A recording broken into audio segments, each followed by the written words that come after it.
Hey guys, welcome back to this video where we answer your questions. If you want to submit a question to be featured in one of these videos, the best way to do that is to email us, leave a comment on this video, or you can message us on Instagram. The details on all of that is down below, as well as a link to our Patreon if you want to support what we're doing. Today's question came from Instagram, and it is, how do you honor the head of household's authority in everyday life? So not in those moments of punishment, not in maintenance, not in direct rule following, but just those everyday relationship moments, everyday interactions. How do you honor your head of household's authority in those moments? Just do what I say. Okay, thanks for the question. No. But no, really, what makes you feel honored? I will say that for me, what really does make me feel like she's honoring is when I can tell she has really done her absolute best throughout the day to honor the rules, to accomplish the tasks that we've set forth, but also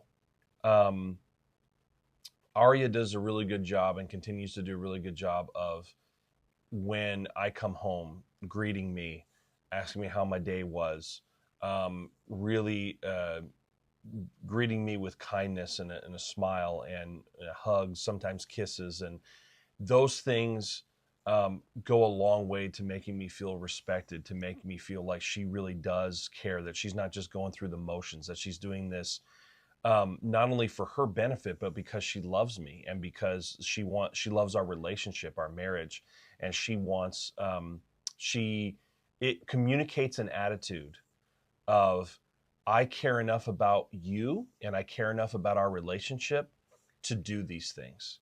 And you don't know how much that means to a head of household until he starts experiencing that, and then you go, wow, this person really does care a lot about me and our relationship because she's worked really hard to do X, Y, and Z, name it. So it goes beyond, for me, beyond her just getting her tasks done and honoring the rules that we've set up, but it's also her showing that affection. And that to me is the most important thing. One thing that I try to do to really show Coda that I honor his authority, that I respect his authority, is I try to create opportunities to defer to his leadership whenever possible. So even in small things, even in when do you want dinner? And then letting him make that decision and not making it a back and forth conversation with a compromise, but just really accepting his answer and honoring his choice.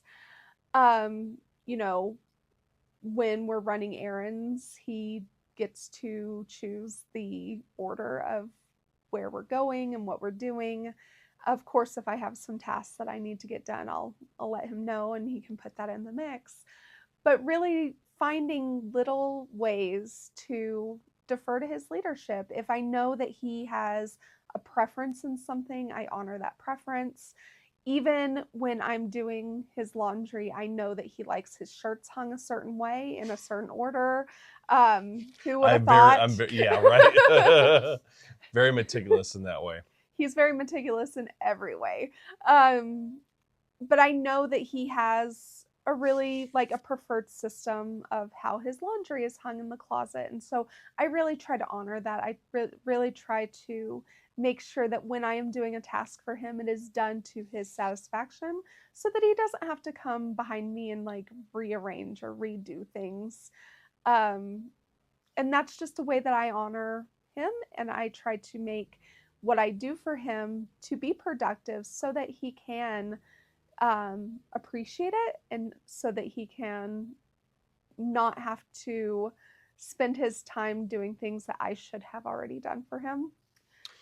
By the way, I appreciate those things too. Those were something that I didn't think of until you started talking about them just now. But I do appreciate that. And you know what? Because what we have in our society sometimes is that you better ask your spouse whether or not they like the decision you're about to make, because otherwise, there's heck to pay later what I realize is she wants me to make those decisions. She's got enough decisions to make through the day with everything else that she's doing. That's one reason she's asking me. And so I've taken that as, that's also a wonderful thing, that like, wow, she cares enough, she trusts me enough, and she cares enough about the decisions that we're trying to make. She's going to let me make them. And but then that also goes, boy, I hope I make a good decision here. I think another way that you can kind of create opportunities for your head of household to um, be able to take a leadership role over you, and for you to be able to position yourself under their leadership, is ask permission for things. Mm. I manage our household spending. I do our grocery shopping and just manage our lifestyle spending, the budget for that. But I still will ask Coda if I can get something that goes outside the realm of maybe necessary. It fits into the budget, but it's not a typical purchase. I'll ask him, I'll ask his opinion. I'll say, I was thinking about this. This is why I want to get it. Is that something that you think is a good idea? And I let him kind of lead and direct that decision for me. And that for me also, what I appreciate about that is that it allows me to stay in the loop. Even though I trust her to do the budget and she does a great job, it allows me to stay in the loop of where we are, but also to kind of hear what she's wanting to get, why she's wanting to get it, so I can help her make a really good decision. Because I think she would say there are some times where she was like, oh, I wanted to get this. And then as we talked through it, because I was just, not that I was about to say no, but I wanted to understand her reasoning. As we talked through it, she went, yeah, you know what? You kind of convinced me that I don't think I should spend our money on that. We'll do something else on it. But that also makes me feel appreciated and wanted, and all of those kind of things, that she's willing to discuss with me something before we buy it. And by the way, here's the amazing thing: no matter who does the budget in your relationship, I have found that just by her doing that too, it honors our relationship, and it's made our relationship better because we don't argue about money. Mm-hmm. And that's one of the things that I hear a lot of times that hurts people's relationship, is when they argue about money, and you don't want that. No, and we don't talk about this side of relationships very often on this podcast, but we are in a marriage, and most of the people listening to us are in long-term relationships and romantic relationships within their domestic discipline. And so one way I honor Coda and I give him the opportunity to exercise his authority is I make myself sexually available. I don't refuse unless there is a legitimate reason. And Coda cares for me. If there is a legitimate reason why I am just not available in that way, he doesn't want to cause any type of physical or psychological damage to me. So No, he will honor that. absolutely. But I try not to pull that out unless it's really a legitimate reason, because I know that that honors our relationship and that honors him as my husband, as the head of the household. That just gives him some a sense of, I don't know, it not authority, because that sounds weird, like, but it just honors who he is and his position in our relationship for me to be receptive to his advances. Um, in that same thing, I want to just be very, very clear as well.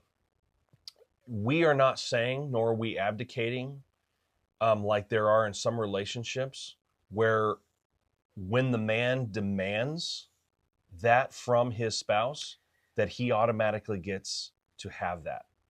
What Aria is saying here is that she knows that that is a very important part of a relationship. That is something that obviously we both enjoy, and so she is always available, or tries to make herself available.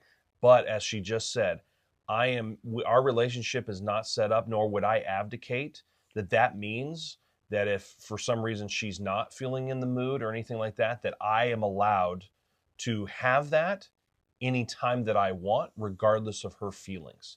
That is not something that I find is okay, nor is that something that we abdicate. And so I just want to throw that out there, because I think that can be misconstrued, is that, well, the man deserves that and he gets that anytime he wants. That is not true, and that is not okay. That, to that extreme, that is in fact abuse, and that is not something that we abdicate.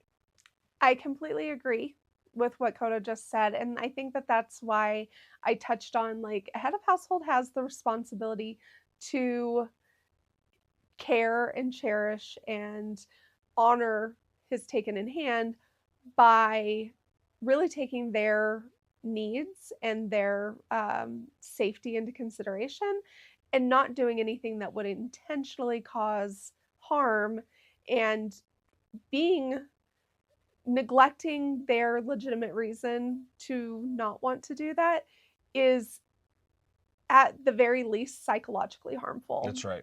At the very least. And you're absolutely right about that. At the very least. And so a head of household has a huge responsibility to make sure that that is not happening. Yes. But as a taken in hand, I can really frame my thinking to being available and to being receptive, again, unless there is a actual legitimate reason to not to.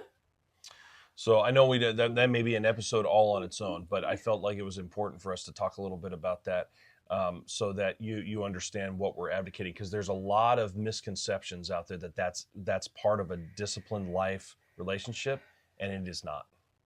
So anyway, we're not going to rabbit trail down that road any further. So I hope this kind of gives you some ideas of how we use our everyday, normal, day-to-day life interactions to really solidify and support the authority structure in our relationship, and how I am able to honor Coda's authority in that. So As always, we appreciate the questions, for sure. Keep them coming. definitely. And the best way to do that is email or Instagram, and or a comment on this video. We will talk to you next time. See you later.